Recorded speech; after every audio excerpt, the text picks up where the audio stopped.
Hi, I'm Larry McRae with Poison Spyder. Today we are in the San Bernardino National Forest. We're on a trail called Dishpan Springs, and this trail runs from about the Big Bear area to Lake Arrowhead area. The Forest Service calls this road 3 and 3-4. We're at the top of one of the most challenging obstacles in the whole National Forest, or San Bernardino National Forest. This obstacle has been called anything from the wall, Ballbuster, I've heard it been called, Devil Slide. It's probably one of the most famous obstacles in the San Bernardino National Forest trail system, and it's famous because probably more rollovers happen here than any other obstacle in the entire Forest Service trail system. So there's a couple of different ways to get down this. One of them is a pretty legitimate line, not recommended for inexperienced off-roaders, and the other one is still a challenge, but we're going to show you a couple of different ways to get down this and also a couple of different ways to get back up. So I'm standing in a spot that didn't even used to be an obstacle when we first started playing around here, 15, 20 years ago. But now this transition's become quite a challenge. If you're taking the, and I hate calling it a bypass, but if you're taking the line other than going straight down the wall, you'd be coming straight down this, and you can see it's a pretty steep angle. To get to the wall now, you've got the transition is to cross this, so it's a pretty spooky feeling, and it's probably as tough as the actual wall itself when you're going down.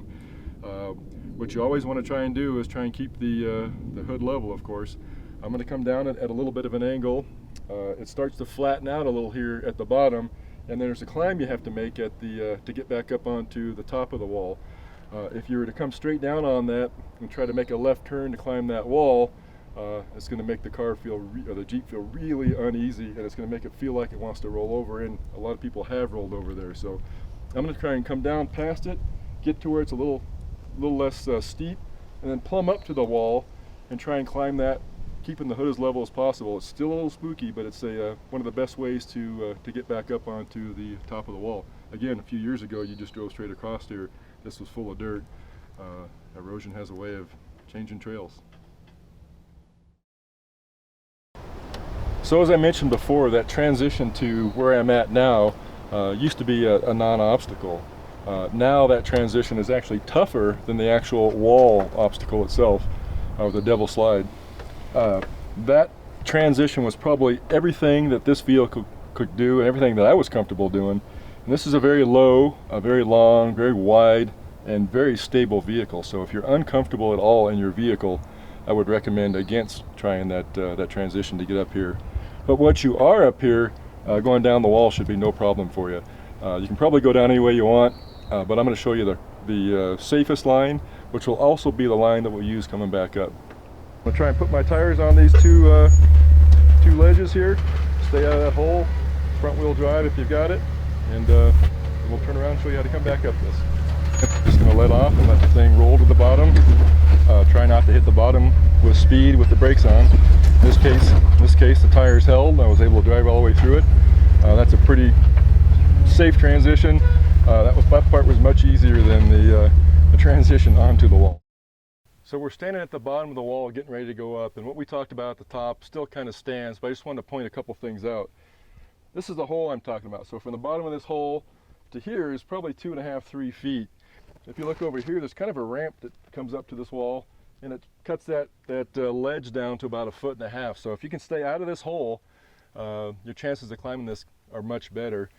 In the past, we used to climb with the driver's side tires up here, and you'd climb up that right side.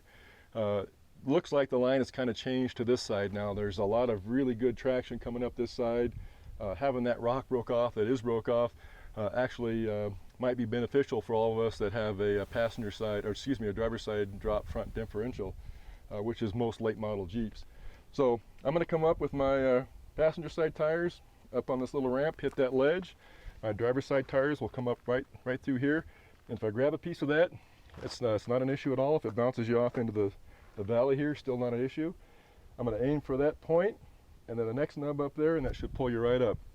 Just kind of a smooth, fluid motion up to the top. Once you get the back tires, or front tires actually, over that ledge, you're probably home free, and then get to the top, settle down again, and then we got that transition to do again.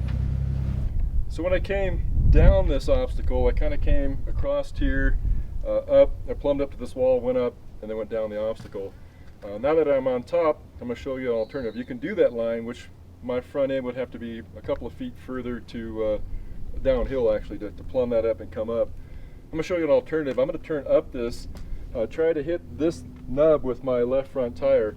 Now that'll make the Jeep feel a little more stable when I make this corner, but the chances are very good. You can see all these diff marks on here that I'm going to get hung up on the diff. It's not a problem. You're going to be able to push off this and get off of it, but it's a much more stable way to make this transition. Coming down, that's going to feel like really uneasy, or make you feel really uneasy. Going up this is not quite as bad. So I'm going to show you a different transition. I'm going to come up on this. If I push off and my diff hits, I'm just going to keep working it until I get off, and chances are pretty good that might happen, but it'll feel much more stable.